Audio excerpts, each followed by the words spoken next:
Hello.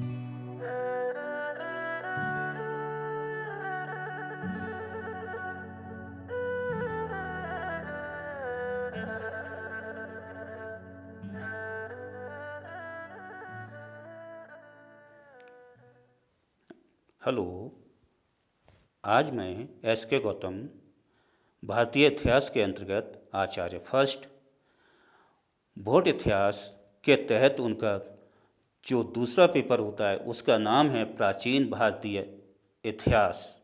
इसके अंतर्गत आज हम एक बहुत ही महत्वपूर्ण अध्याय बताना चाहेंगे। ये अध्याय का नाम है वैदिक काल। इसे हम दूसरे शब्दों में देखें तो वैदिक काल को हम सही मायनों में आर्य काल या सनातन काल के नाम से भी समझ सकते हैं। जैसा कि आप सभी को पता है कि भारतीय इतिहास व्यवस्थित रूप से सिंधु घाटी सभ्यता से प्रारंभ होता है और जब सिंधु घाटी सभ्यता का पतन हो गया या समाप्त हो गया, उसके बाद भारत देश में एक नई सभ्यता या कहीं नई संस्कृति अपने अस्तित्व में आती है या जन्म लेती है। उसे हम आर्य संस्कृति या सनातन संस्कृति या कहीं वैदिक संस्कृति या सभ्यता के रूप में जान सकते हैं। इसी को हम वैदिक काल भी कहते हैं। इसका यदि हम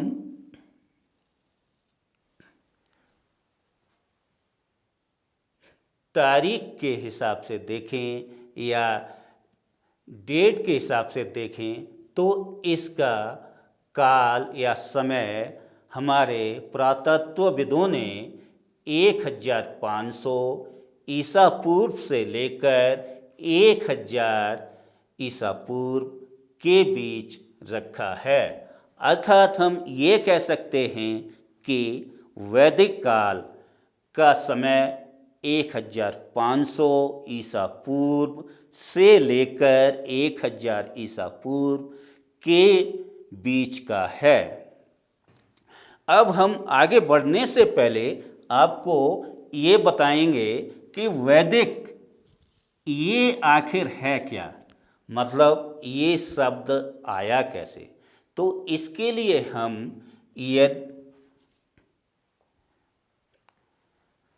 इसकी पृष्ठभूमि में जाएं तो हम देखेंगे कि वैदिक शब्द वेद से निकला है और ये वेद शब्द संस्कृत भाषा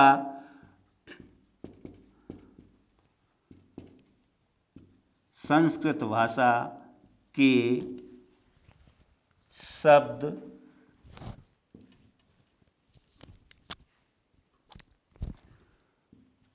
विद से बना है और इस विद का अर्थ होता है ज्ञान, अर्थात नॉलेज। तो विद का अर्थ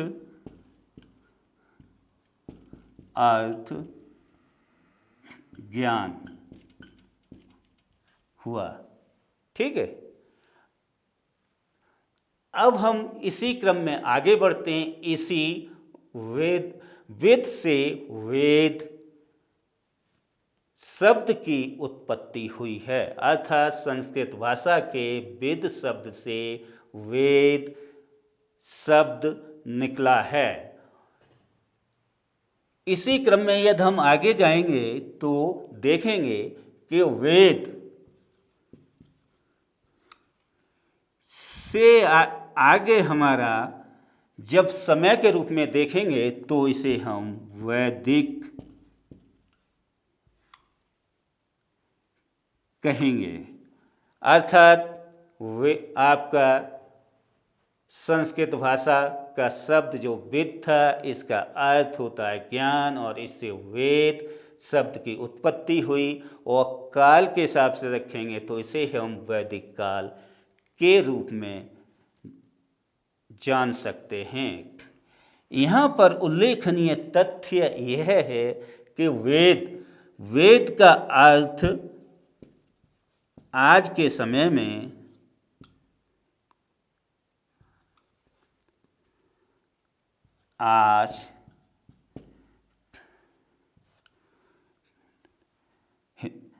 हिंदू धर्म की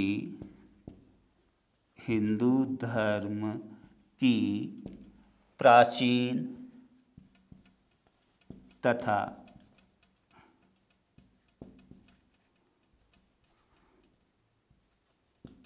पवित्र ग्रंथ होता है।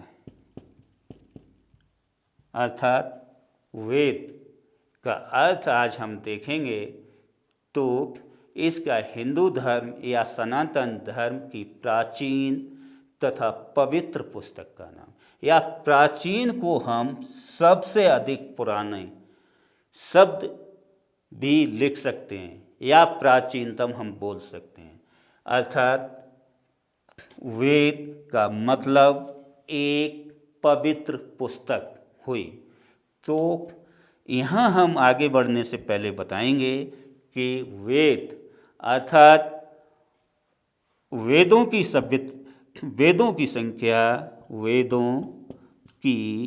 संख्या 4 है। अर्थात वेद कुल 4 हैं, और यह संस्कृत भाषा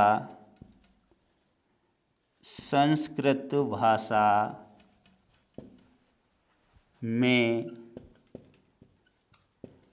लिखे गए थे। इन 4 वेदों के यदि हम नाम के रूप में देखेंगे तो आप इन वेदों के नाम ऋग्वेद,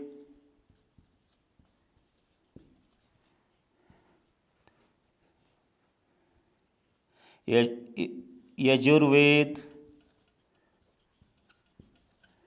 सामवेद और अथर्ववेद है।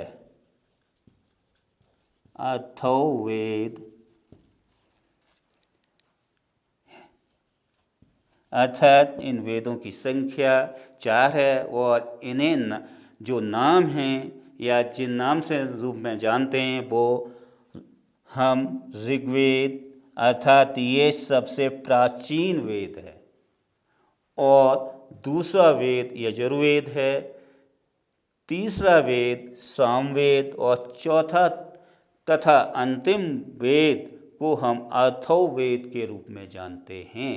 अर्थात इस समय तक कुल वेदों को लिखा गया उनकी संख्या 4 है, और इन 4 वेदों के समय को हम इतिहास में वैदिक काल के रूप में जानते हैं। अर्थात वेदों का समय या जो था उसे हम वैदिक काल के नाम से भी जानते हैं। दूसरे शब्दों में इसी को हम सनातन काल या हिंदू काल के रूप में भी जान सकते हैं। और यही समय आपका 1500 ईसा पूर्व से लेकर 1000 ईसा पूर्व के बीच का है।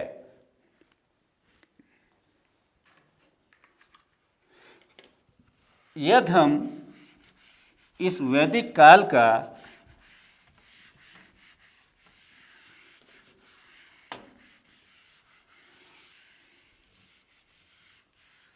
आसानी से समझें तो हमें इस वैदिक काल के समय को दो भागों में विभाजित करना पड़ेगा। जैसे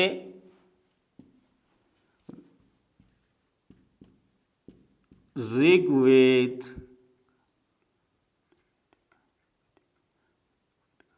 ऋग्वैदिक काल और दूसरा है आपका उत्तर वैदिक काल।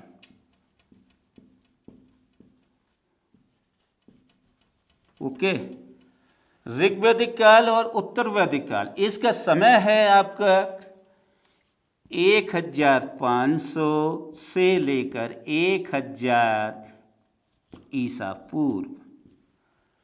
दूसरा जो आप ऋग्वेद काल के बाद दूसरा समय आप जो देखते हैं इतिहास में, उसे हम उत्तर वैदिक काल के रूप में जानते हैं और इसका समय 1000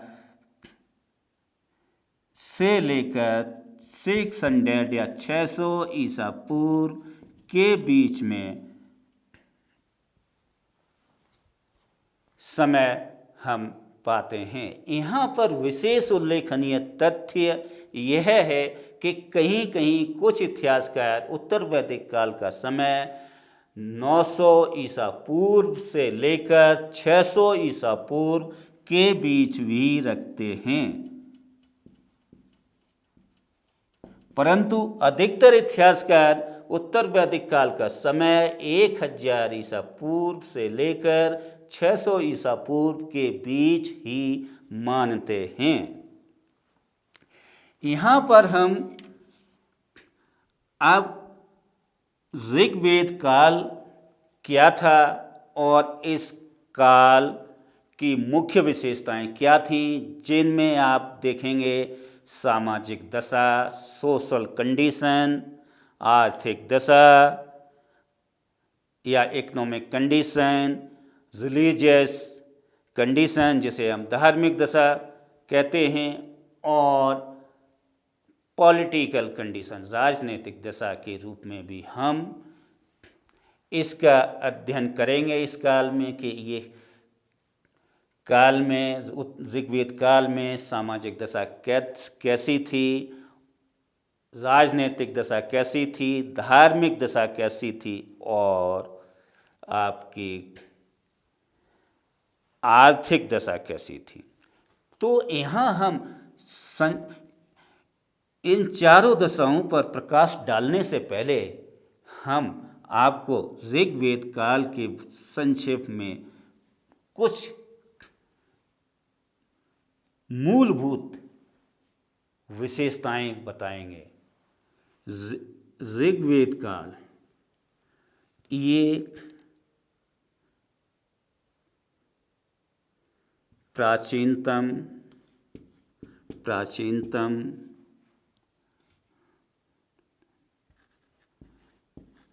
हिंदू धर्म की पवित्र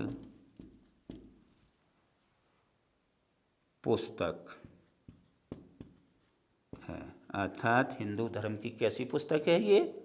पवित्र और प्राचीनतम, मतलब जो हमें ऐतिहासिक एविडेंस मिलते हैं या ऐतिहासिक स्रोत मिलते हैं उसके अनुसार हम इसे सबसे प्राचीन पुस्तक के रूप में जानते हैं। इस पुस्तक में कुल 10 अध्याय हैं,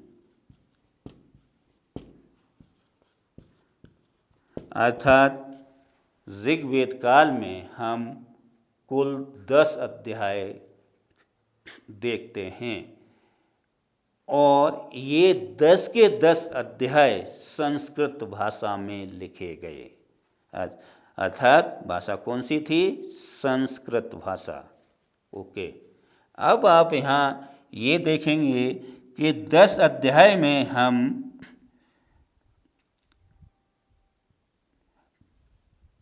प्रारंभ के 2 अध्याय तथा वाद के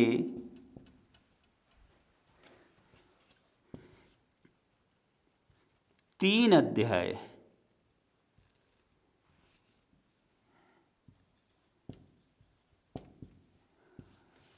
प्रमाणिक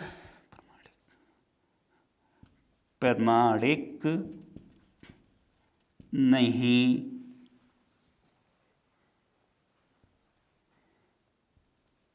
मानते हैं। अर्थात सारांश ये है कि ऋग्वेद में 10 अध्याय हैं, जिसमें से प्रारंभ के 2 अध्याय और बाद के 3 अध्याय प्रमाणित नहीं मानते, अच्छा प्रमाणिक नहीं माने गए हैं। अर्थात ऐसा मालूम होता है कि इन अध्यायों को उस समय के विद्वानों ने इस वजह से बाद में लिखे जिससे कि उनका हित सिद्ध हो सके। अर्थात उन्होंने व्यक्तिगत रूप से अपने लाभ के लिए लिखे थे। यहाँ विशेष उल्लेखनीय तथ्य यह है कि 10 अध्याय भी सामान्यतः या 10 अध्याय भी पर्टिकुलर किसी एक विद्वान या ऋषि ने नहीं लिखे थे। अर्थात प्रत्येक अध्याय को अलग अलग विद्वान ने लिखा था। इससे ये आभास होता है कि ऋग्वेद काल के अंतर्गत ऋग्वेद की जो रचना हुई वो एक निरंतर चलने वाली लेखन प्रक्रिया का परिणाम थी। ऐसा नहीं है कि ऋग्वेद काल की रचना 1 साल 2 साल या 10 साल में हो गई थी। इसीलिए ऋग्वेद काल के जो 10 अध्याय हैं वो भी अलग अलग उस समय के ऋषि मुनियों ने लिखे थे। अब यहाँ हम देखेंगे, यहाँ तक इसमें जो श्लोक मिलते हैं या पवित्र मंत्र मिलते हैं उनकी संख्या, पवित्र मंत्रों की संख्या 1028 है। अर्थात ऋग्वेद में जो पवित्र मंत्र मिलते हैं, मतलब मंत्र तो पवित्र ही होते हैं, ठीक है, जिन्हें हम श्लोक भी कहते हैं, इनकी संख्या 1028 है। कितनी हुई? 1028। यहाँ पर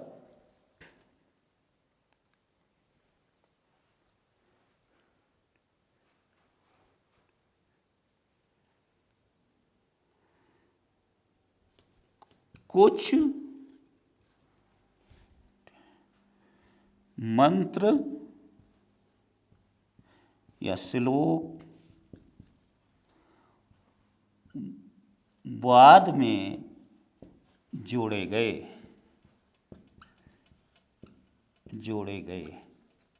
अर्थात हम ये देखते हैं 1028 जो सूत्र हैं या श्लोक हैं उनमें कुछ मंत्र या श्लोक बाद में जोड़े गए और इन्हीं को हम वालखिल्य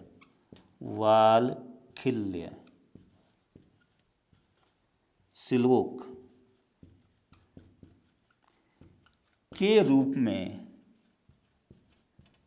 जानते हैं। अर्थात वालखिल्य बाद में जोड़े गए। ओके, अब हम इसी संबंधित काल पर आगे प्रकाश डालते हुए या ऋग्वेद काल को आगे ले जाते हुए हम ये बताएंगे कि ये जो अध्याय थे और मंत्र थे, श्लोक, वो अलग अलग घटनाओं या व्यक्ति विशेष से संबंधित थे। अर्थात किसी मंत्र में कुछ मिलता है या किसी को पाने के लिए, जैसे इंद्र देवता से संबंधित मंत्र थे और आपके अग्नि से संबंधित मंत्र थे। इसी प्रकार कृषि खेती करने से संबंधित मंत्र थे, मतलब मंत्र अलग अलग से दशाओं या व्यवस्थाओं को बनाए रखने के लिए थे।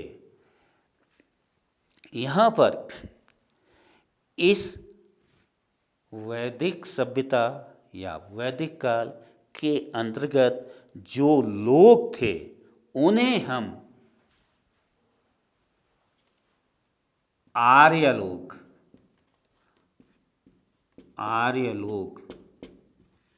के नाम से जानते हैं। अर्थात किस नाम से जानते हैं? आर्य लोग। आर्य भी बेसिकली सामान्यतः ये भी आर्य एक संस्कृत भाषा का शब्द है। किस आर्य का शब्द की उत्पत्ति कैसे हुई है? संस्कृत भाषा के शब्द, मतलब संस्कृत भाषा के शब्द से ये आर्य शब्द बना है, जिसका अर्थ होता है पवित्र या कहीं महान। तो आर्य लोग अपने को पवित्र और महान बोलते थे। ओके, अब हम इस आर्य लोगों की व्यवस्थित दशाओं के रूप में अध्ययन करेंगे। अर्थात इसके रूप में हम ये देखेंगे कि इस आर्य लोग का सामाजिक दर्शन क्या था, या हम कहें राजनीतिक दर्शन क्या था, आर्थिक दर्शन क्या था, या धार्मिक दर्शन क्या था। ये चार दशाओं का हम इस ऋग्वेद काल के अंतर्गत अध्ययन करेंगे।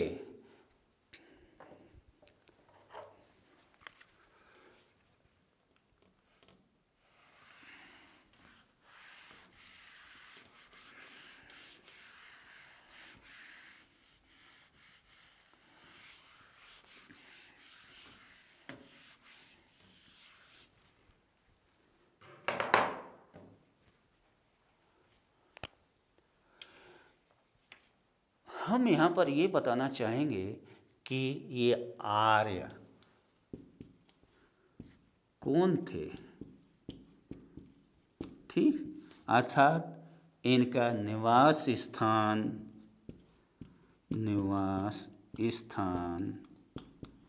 क्या था। ठीक है,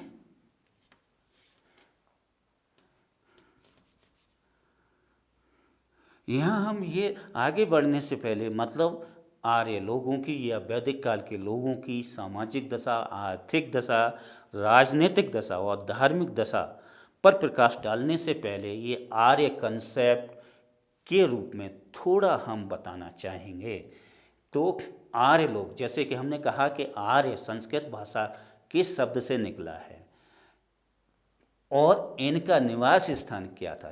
तो जो हमें पुरातत्व संबंधी एविडेंस मिलते हैं या स्रोत मिलते हैं, साक्ष्य मिलते हैं, उसके आधार पर हम ये मानेंगे कि आर्य मध्य एशिया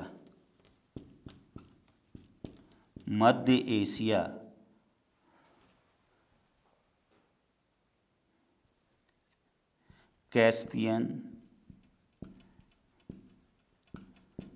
सागर के पास, मध्य एशिया के कैस्पियन सागर के पास स्थित एक स्थान से भारत आए थे। ठीक है, क्या है? आर्य जो एविडेंस मिलते हैं मध्य एशिया के कैस्पियन सागर के पास एक जो जगह है वहाँ से भारत में माइग्रेट या स्थानांतरित होकर आए थे। अरे समझ में। और इन एविडेंस के बारे में जो हमें पहला एविडेंस मिलता है या स्रोत मिलता है वो हमें मिला है इराक के कस्सी अभिलेख। ओके, ये कब मिला है आपका 1600 ईसा पूर्व। सबसे पुराना जो हमें एविडेंस मिलता है इराक के कस्सी अभिलेख का अध्ययन करें तो मालूम पड़ता है कि ये माइग्रेट होके भारत आए थे। इसके अलावा जो दूसरा जो हमें पुरातात्विक संबंधी अभिलेख मिलता है उसे हम मित्तनी अभिलेख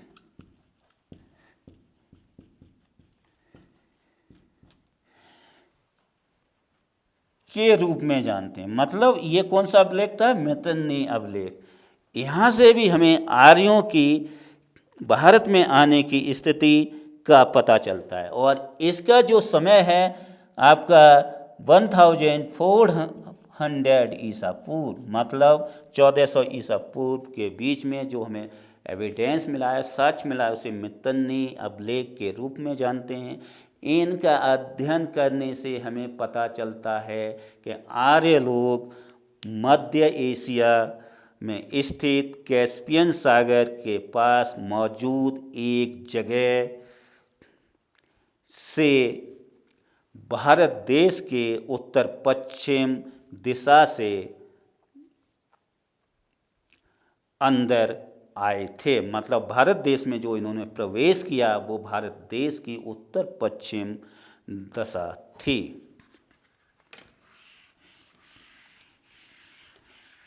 अब हम इसी संदर्भ में आपको कुछ और साक्ष्य बताएंगे जिससे कि आपको पता चलेगा कि आर्य मध्य एशिया से भारत आए थे। क्योंकि आप ये अच्छी तरह जानते हैं, क्योंकि इतिहास में यह साक्ष्य नहीं होंगे, स्रोत नहीं होंगे तो वो इतिहास नहीं कहलाता, कहानी कहलाती है। अर्थात प्रमाणित जब स्रोत होंगे, एविडेंस होंगे, तभी आप इतिहास मानेंगे, अन्यथा वो कहानी मानेंगे। और आप अच्छी तरह जानते हैं कि कहानी 99% रॉन्ग होती हैं, अर्थात गलत होती हैं, लेकिन उनसे मॉरल टीचिंग या नैतिक शिक्षा मिलती है। इस वजह से कहानी को पसंद किया जाता है, विशेषकर कहानी बच्चे बहुत अधिक पसंद करते हैं, जबकि आपका इतिहास और कहानी भूतकाल की घटनाओं का ही अध्ययन होता है। लेकिन जिनके प्रमाणित स्रोत होते हैं वो हम इतिहास की श्रेणी में रखते हैं, जिनके प्रमाणित स्रोत नहीं होते वो हम कहानी की श्रेणी में ही रखते हैं। तो इसलिए हम कुछ और वैदिक काल से संबंधित पुरातात्विक संबंधी स्रोत जो हम बताएंगे उसमें यह है, जो हमें मिल रहे हैं वो अफगानिस्तान के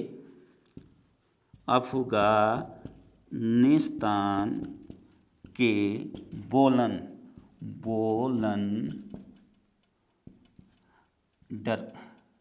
दर्रा मतलब पास। ओके, बोलन दर्रा है आपका। तो वहाँ भी हमें आर्य लोगों के भारत में आने का स्रोत मिलता है। और ये जगह है बोलन दर्रा है उस जगह जिसे हम पोलान, ये एक स्थान है। यहाँ का जो हमें जानकारी मिली है तो पता चलता है कि आर्य भारत में माइग्रेट होकर आए थे। दूसरा हमें ऐतिहासिक जो एविडेंस है उसके आधार पे हम ये देखेंगे कि स्वात घाटी, ये स्वात घाटी भी अफगानिस्तान में है, तथा गोमल, गोमल दर्रा के पास में स्थान है गुमला। वहां से हमें पुरातत्व संबंधी स्रोत मिलते हैं, जिससे कि यह पता चलता है कि आर्य जो लोग थे वो भारत देश में माइग्रेट होकर मध्य एशिया से आए थे।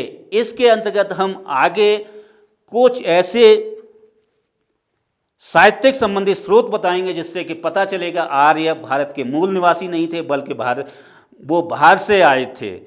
तो उसे हम आगे भाग में बताएंगे। धन्यवाद।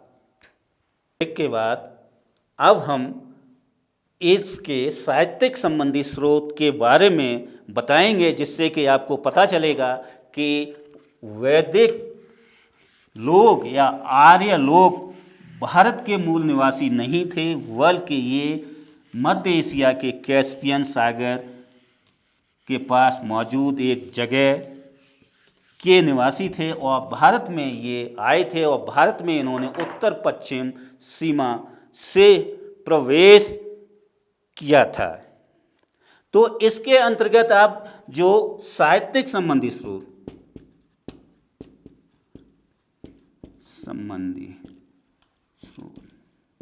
इसमें हम देखेंगे एक जो प्रसिद्ध प्रोफेसर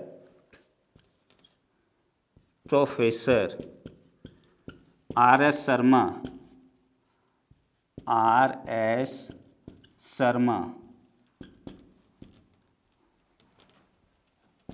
ओके, आर.एस. शर्मा, आर्यों का भारत में आगमन,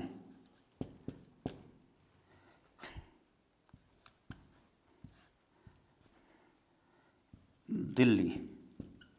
और ये आपके बुक जो पब्लिश हुई है आर.एस. शर्मा की,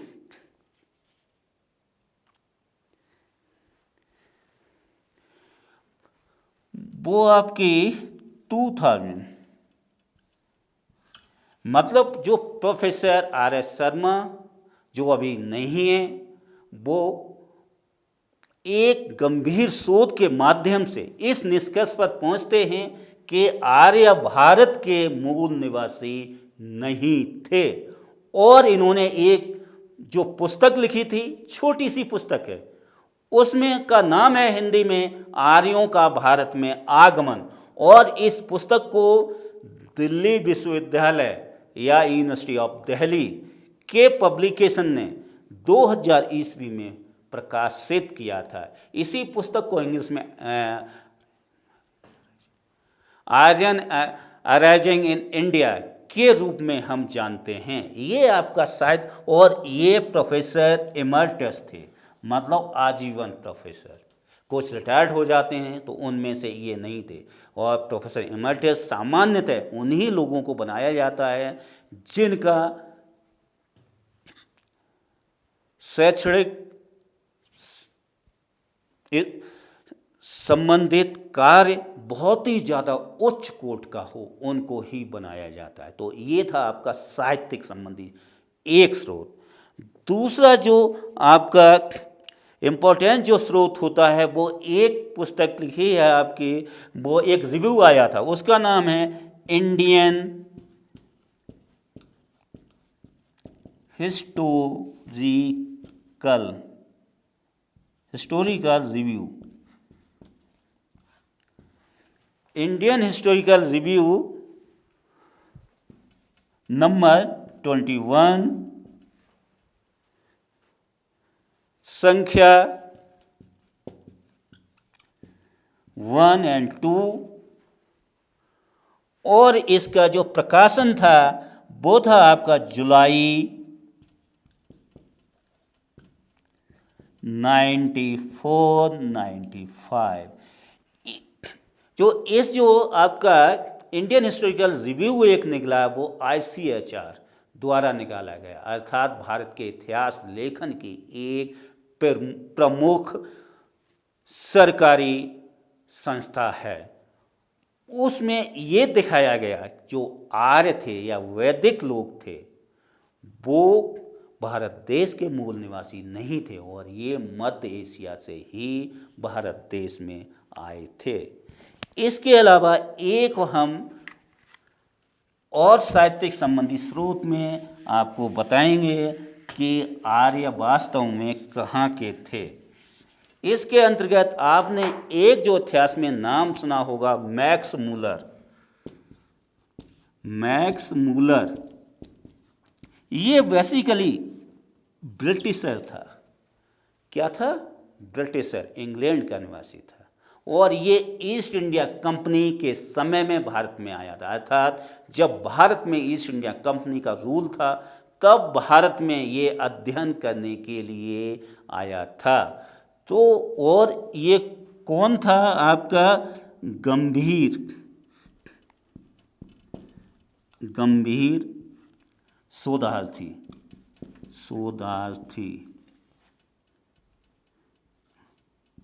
मतलब गंभीर, काफ़ी गहरा शोध करने वाला, रिसर्च करने वाला ये था। और इस मैक्स मूलर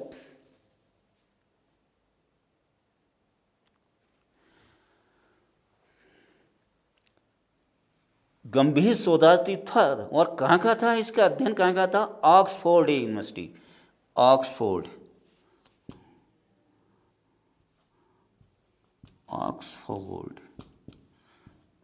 विश्वविद्यालय, ओके, ऑक्सफोर्ड विश्वविद्यालय। ये यहाँ का ये गंभीर शोधार्थी था, जबकि इसे फंड दिया जा रहा था। अर्थात इसे जो शोध करने के लिए छात्रवृत्ति, शोध करने के लिए जो आपकी फेलोशिप दी जा रही थी, वो कौन दे रही थी इसे? East India company, east India company, okay. ये इसे फंड दे रही थी। क्या दे रही थी? ये आपका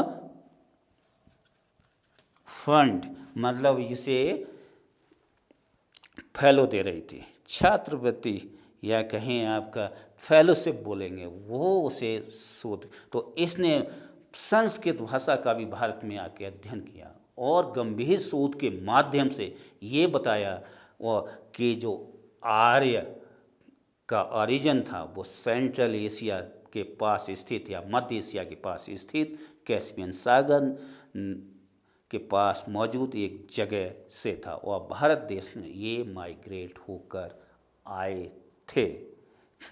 यही सेम आधुनिक काल में एक और काफ़ी फेमस या काफ़ी प्रसिद्ध किताब पब्लिश हुई है। उस किताब को हम जानते हैं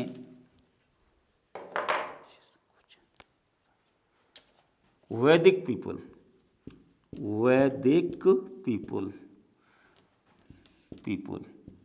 ठीक है।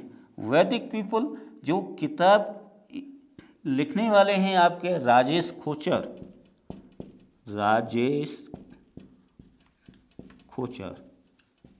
ओके। ये इन्होंने इंग्लिश में भाषा लिखी है, राजेश खोचर ने, ओके।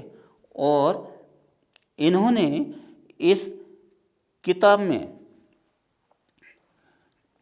ओरिएंट ब्लैक स्वान जो प्रकाशन है, एक अच्छा प्रकाशन है, उसमें भी क्लियर मेंशन किया है कि जो आर्य ओरिजिन या आर्यों की उत्पत्ति थी वो मध्य एशिया थी और भारत का इनका मूल निवास स्थान नहीं था। अर्थात आर्य कौन थे, कौन नहीं थे, और ये भारत में आए या नहीं आए, इससे संबंधित मैंने आपको पुरातात्विक संबंधी स्रोत तथा साहित्यिक संबंधी स्रोत बताए हैं और इसमें वही पुरातात्विक संबंधी स्रोत या साहित्यिक संबंधी स्रोतों को मैंने समेटा है जो प्रमाणित माने गए हैं। यहाँ पर हम एक बहुत ही महत्वपूर्ण बिंदु पर प्रकाश डालना चाहेंगे कि यदि आप इतिहास सब्जेक्ट या इतिहास विषय का अध्ययन कर रहे हैं तो इसमें आपको जो भी एविडेंस मिल रहे हैं उनका क्रॉस एग्जाम, मतलब आपको क्या बोलेंगे, कठोर परीक्षण करने की आवश्यकता होती है। मतलब इतिहास विषय का अध्ययन या इतिहास के अंतर्गत घटित होने वाली घटनाओं का यदि हम अध्ययन करेंगे तो साइंस और मैथ की पद्धति या व्यवस्था पर हम कभी भी नहीं कर सकते। क्यों नहीं कर सकते? क्योंकि साइंस और मैथ के जो रिजल्ट होते हैं वो एक्यूरेट फिक्स होते हैं। मतलब हम ये कहें कि साइंस और आपका मैथ या गणित और विज्ञान के अंतर्गत जो भी परिणाम आते हैं वो नियत होते हैं, मतलब स्थायी होते हैं, नो चेंजिंग, मतलब कोई परिवर्तन नहीं। मतलब उसमें आप लैब में या प्रयोगशाला में साइंस विज्ञान के अंतर्गत प्रैक्टिकल या प्रयोग करोगे तो जो रिजल्ट आएगा वही बाद में भी आएगा। एग्जाम्पल के तौर पे हम सिंपल या सादा उदाहरण देंगे कि जैसे अभी आपकी क्लासरूम में मान लीजिए अंधेरा है और आपको लाइट करना है तो इलेक्ट्रिसिटी वाला स्विच आपको ऑन करना पड़ेगा बोर्ड पे, तब लाइट चलेगी या लाइट आ रही है तो। और उसे बंद करना, प्रकाश को बंद करना है तो उसे हमें बंद स्विच को करना पड़ेगा। वहाँ रिजल्ट फिक्स है कि ऐसा करोगे तो ऐसा होगा, ऐसा करोगे तो ऐसा। इसी प्रकार मैथ में भी है, गणित में भी है। 2 में 2 आप जोड़ोगे तो 4 होंगे और 4 में 4 जोड़ेंगे 8 होंगे। और इसी प्रकार यदि हम 8 में से 4 घटाएंगे तो 4 बचेंगे और 2 में से 2 घटाएंगे तो कितना बचेगा? 0। मतलब परिणाम बिल्कुल फिक्स हैं। लेकिन इतिहास में हम ये देखते हैं कि प्रमाणित स्रोत क्या कह रहे हैं, जो ऑथेंटिक स्रोत क्या है, कि जो भी घटनाएं घटित हो रही हैं उसकी ऑथेंटिसिटी कितनी है, प्रमाणिकता कितनी है, तभी हम सही मानेंगे। वैसे तो पुस्तक या स्रोत तमाम होते हैं, बहुत सारी किताबें लिखी जाती हैं, लेकिन उसे हम वैज्ञानिक पद्धति पर एनालिसिस कहते हैं, परीक्षण कहते हैं कि इस किताब में जो दिया गया है वो कितना सही है या कितना गलत है। और वैसे भी रिसर्च कला साहित्य के अंतर्गत एक परिवर्तनीय होता है, मतलब विषय जो शोध का होता है वो चेंजेबल होता है। आज जो कुछ हमें आर्यों के बारे में स्रोत बता रहे हैं कल संभवतः वो स्रोत आउट ऑफ डेटेड हो जाए, मतलब उनमें सत्यता न रहे। तो प्रेजेंट टाइम पे या वर्तमान में हम ये कह सकते हैं कि जो हमें प्रमाणित आर्कियोलॉजिकल स्रोत या पुरातत्व संबंधी स्रोत मिल रहे हैं उस तथा साहित्यिक संबंधी स्रोत भी मिल रहे हैं, उनके आधार पर आर्य लोग या वैदिक लोग मध्य एशिया से ही भारत में आए थे और भारत में इन्होंने अफगानिस्तान से होकर भारत देश की उत्तर पश्चिम सीमा से प्रवेश किया और फिर ये प्रारंभ में उत्तर भारत में ये फैले और धीरे धीरे ये पूरे भारत में ये स्थापित हो गए। लेकिन इनका जो मजबूत एक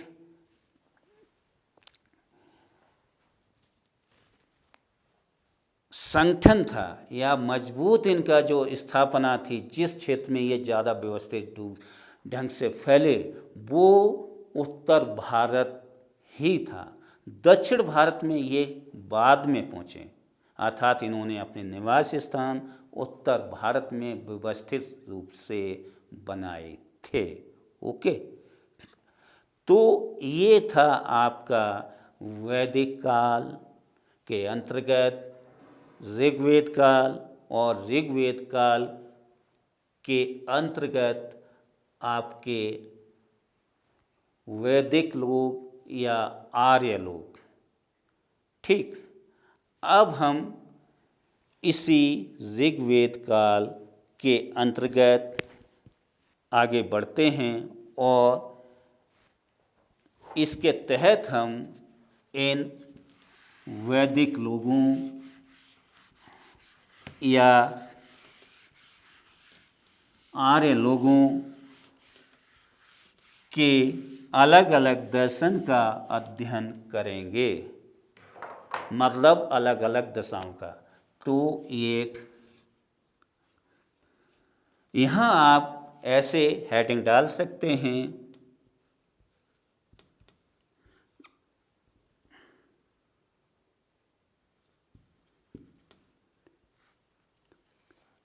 ऋग्वैदिक काल की सामाजिक दशा, सामाजिक दशा, ओके, और धार्मिक दशा, धार्मिक दशा। इसी क्रम में आगे बढ़ते हैं तो हम देखेंगे आर्थिक दशा, आर्थिक दशा, और शेष हम आगे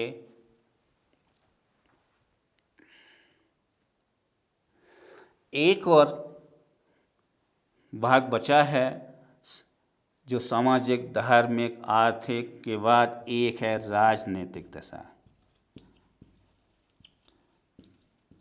ओके। मतलब वैदिक लोगों का सामाजिक दर्शन क्या था, धार्मिक दर्शन क्या था, आर्थिक दर्शन क्या था और राजनीतिक दर्शन क्या था। तो इसके अंतर्गत यदि हम पहला देखेंगे सामाजिक, ओके, सामाजिक दर्शन क्या था, क्योंकि यहाँ हम एक एक भाग को ही एक्सप्लेन करेंगे या विवेचित करेंगे।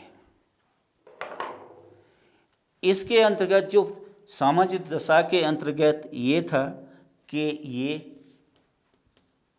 कबायली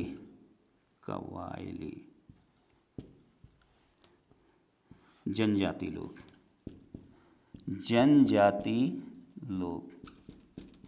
ये कैसे लोग थे, कबायली जनजाति, मतलब ये ट्राइब को बिलोंग करते थे। और ट्राइब कैसी थी, खानाबदोश, या जनजाति इनकी कैसी थी, खानाबदोश, मतलब इनके जो रहने का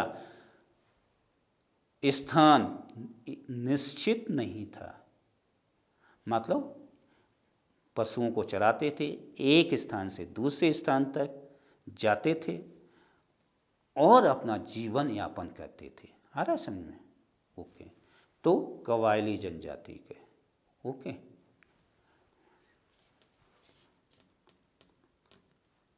और ये घुमक्कड़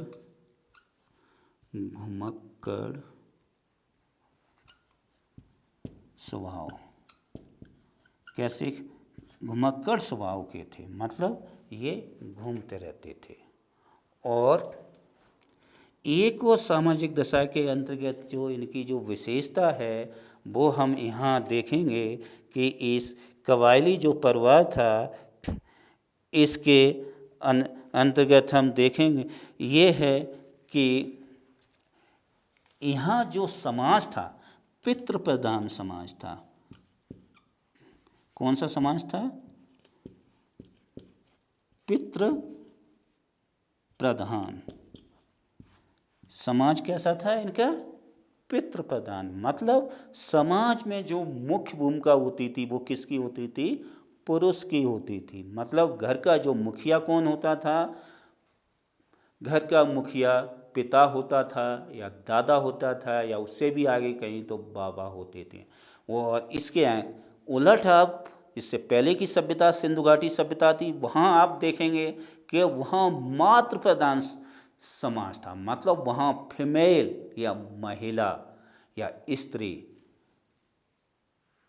परिवार को डोमिनेट करती थी या लीड करती थी। यहाँ समाज कैसा था, पितृ प्रधान, घर का मुखिया कौन होता था? पिता होता था, पुरुष होता था घर का मुखिया। आ रहा है समझे? ये एक सामाजिक दशा के अंतर्गत ऋग्वेद काल के अंतर्गत विशेषता थी। और इनकी जो भाषा थी ऐसा मालूम होता है कि ये लोग जो बोलचाल की भाषा कौन सी यूज करते थे? मिक्स संस्कृति, मतलब संस्कृत होती थी, मिली जुली भाषा यूज करते थे। ओके। और ये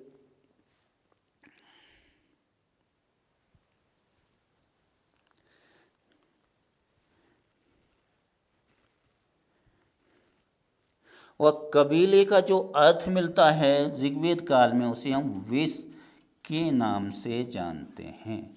ये था उनका। आ रहा है समझो? जिसका उल्लेख हमें ऋग्वेद काल में मिलता है। और इसका उल्लेख कितने बार हुआ है? 170, मतलब 170 बार विष शब्द का यूज किया। मतलब जो कबायली लोग थे उन्हें विष दूसरे शब्द के रूप में हम जानते थे।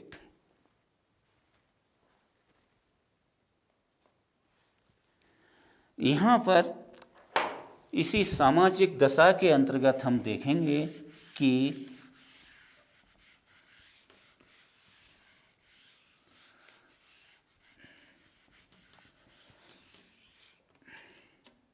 सामाजिक दशा,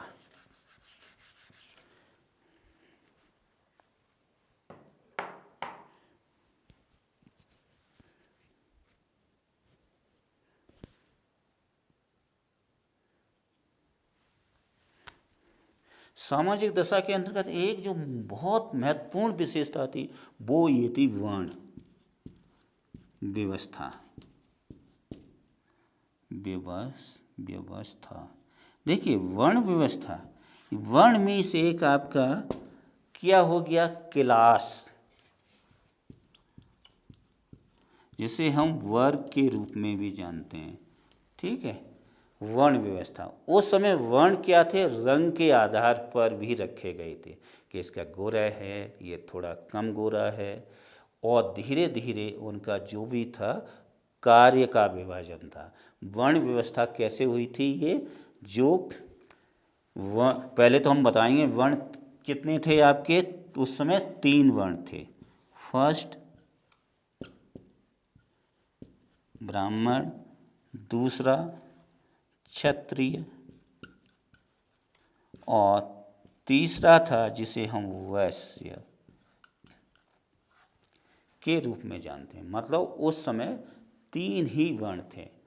और इनका जो संरचना हुई थी वर्ण की, वो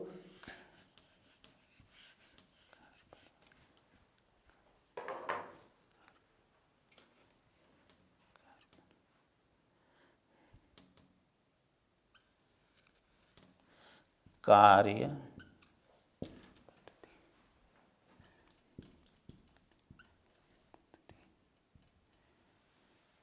के आधार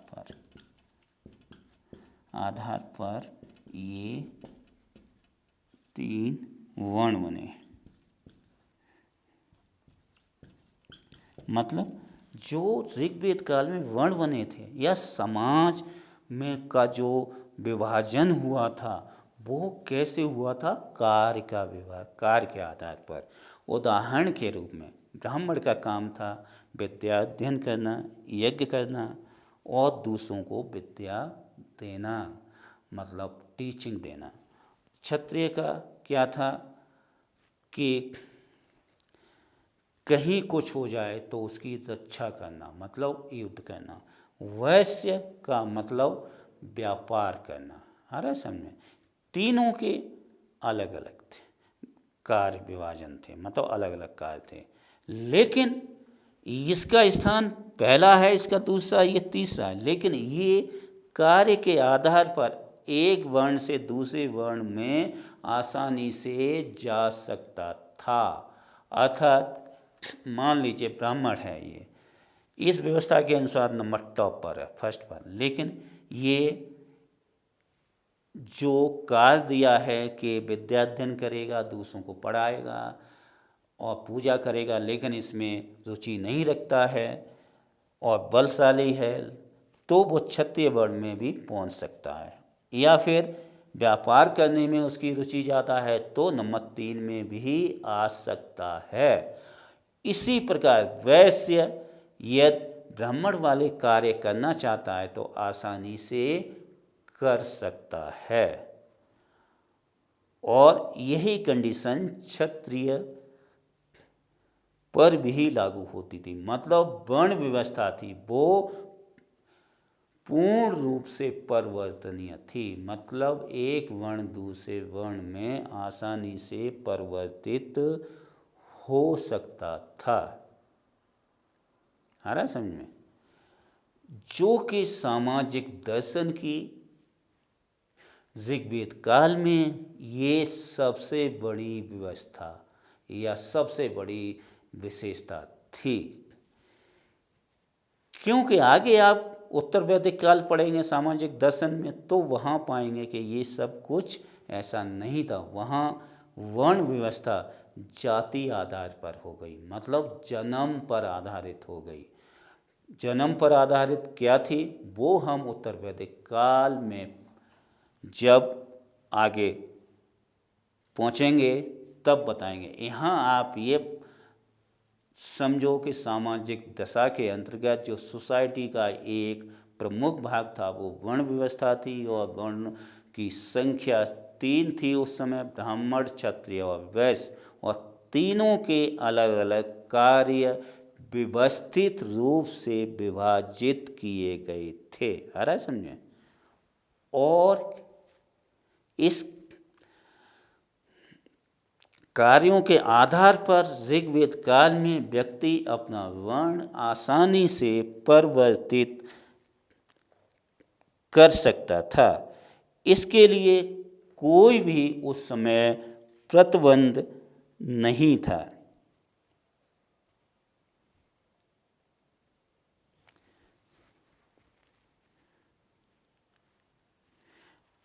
जैसा कि एक जगह ऋग्वेद काल की सामाजिक दशा के अंतर्गत उल्लेख मिलता है कि एक व्यक्ति कहता है कि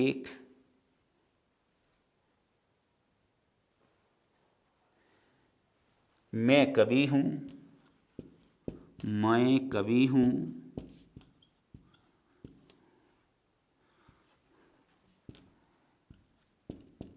मेरे पिता वैद्य, डॉक्टर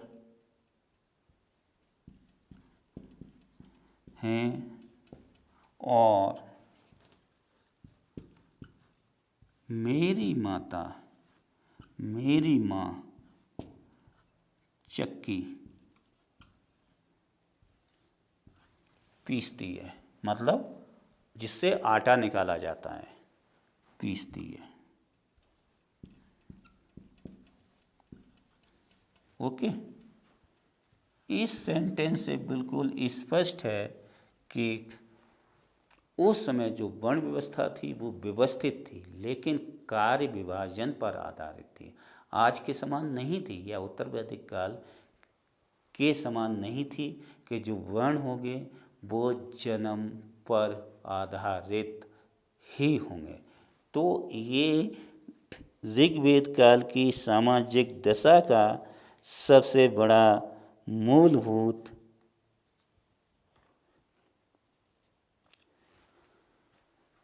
उल्लेख है।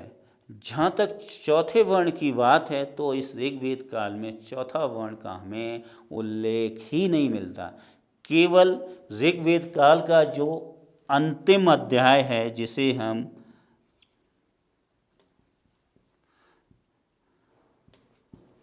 10वां अध्याय, ठीक, 10वें अध्याय में शूद्र वर्ण का उल्लेख मिलता है, उल्लेख मिलता है। और जैसा कि मैंने पहले बताया है कि 10वां जो मंडल है या अध्याय है उसे कुछ लोगों ने अपने फायदे के लिए बाद में जोड़ा था, इसीलिए ऋग्वेद काल के 10वां अध्याय या मंडल को प्रमाणित नहीं माना गया है। तो यहाँ बिल्कुल स्पष्ट है कि सामाजिक दर्शन के अंतर्गत केवल ऋग्वेद काल में 3 वर्ण ही थे और 3 वर्ण का विभाजन स्पष्ट था, लेकिन उनका इतना ही। आगे हम ऋग्वेद काल के अंतर्गत आर्थिक दशा बताएंगे। धन्यवाद।